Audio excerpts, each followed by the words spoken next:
Water change ulit kay Sebek. Meron kasi siyang itch eh.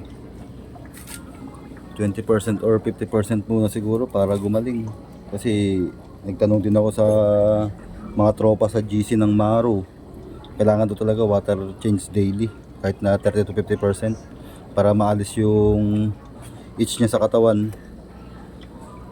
Suggest din nila na kailangan talaga ng heater kasi naka-outdoor setup nga ako. Direct talaga pagka umulan, no choice talagang magbabago biglaan yung water temperature niya. Buti si Vegapunk medyo okay na.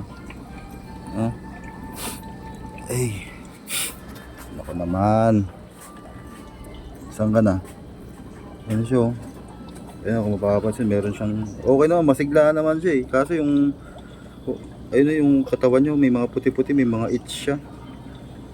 Siyempre natatakot din ako, baka mamatay na naman ako ng isda. Tapos ito po yung pinaka-paborito ko pa. Ayaw ko din ha. No way. Di ba Sebek? Behave lang. Look.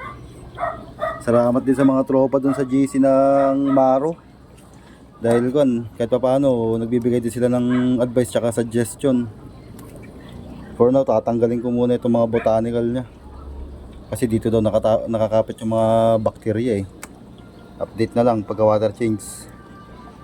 Peace out.